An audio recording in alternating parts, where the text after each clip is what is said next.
good tonight.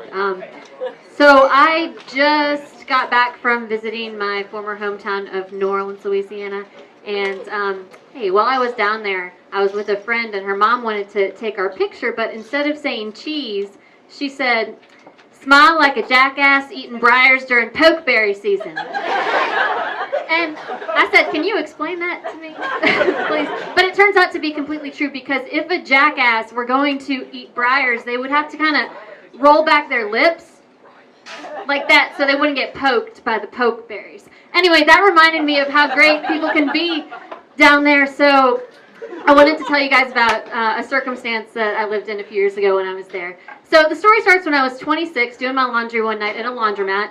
But one nice thing we have in New Orleans is that the laundromats are inside of bars. So I had my laundry going, and I was whining to the bartender about how I needed to find the cheapest, tiniest place in the whole city so I could move in there and afford to go back to school. And this girl sitting at the bar out of nowhere says she was trying to get someone to take over her very tiny apartment so she could move out. But her situation was a bit delicate. She explained to me that she lived in the attic of this elderly widow who had a mansion uptown. And the apartment sounded great, but she had said that she wouldn't move out until she found somebody very trustworthy to replace her. So a couple days later, we go over there to meet this elderly widow, whose name is Ms. Eugenie, and she introduces me to her as one of her closest friends and says that I come from such a good family, like totally bullshitting this old lady, right? But it worked, and a few weeks later I moved in. But then a little while after that, Miss Eugenie had a stroke, and since by that time I had started nursing school, her family hired me to care for her in the evenings. So the other people who worked in this house were Mr. Leslie, he was the groundskeeper, and Miss Virgie, she was the housekeeper. So all three of us worked together to make sure that Miss Eugenie was okay. So I love taking care of Miss Eugenie, and I think she liked me too, although I don't think she would have wanted to have me as a daughter. Her actual daughters were these beautiful uptown debutante type women, and no one has ever mistaken me for a debutante. For one thing, I'm a really good eater. Like, when I sit down hungry, I kind of get in this zone with my food. And one time, Miss Eugenie was sitting across the table watching me, just staring at me, and she goes, "Honey, do you eat that way in front of your boyfriend?"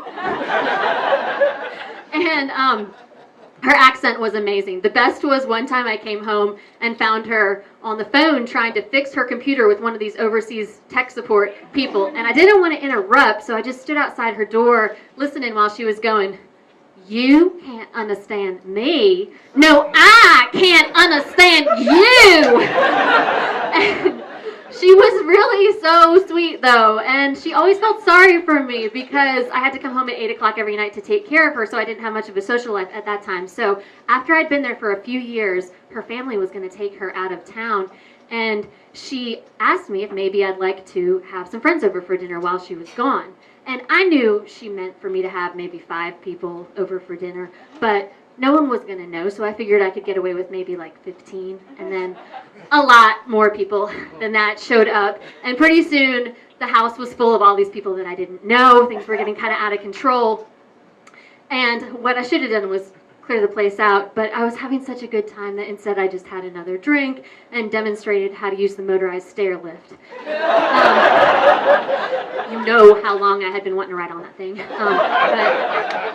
I woke up the next morning, of course, totally hungover, and went downstairs to find wet shirts and towels all over Miss Eugenie's expensive furniture because people have been jumping in the pool with their clothes on, chips ground into the carpet, and I knew that one of the debutantes was probably going to walk in any second, and I would be fired, rightly so, on the spot.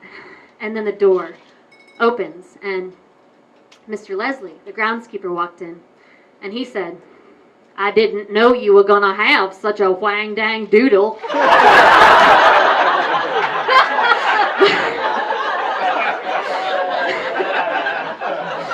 But then he helped me clean up everything real fast before anybody ever found out. It was so nice. And I never did anything stupid like that again, so I was able to live with Miss Eugenie until almost the end of her life. And after I'd lived there, I learned something that I have since confirmed 100 times working as a nurse, which is that the same way that loving a person makes you want to take care of them, when you're taking care of a person like that, it usually also makes you love them. So I'm really glad I got to stay.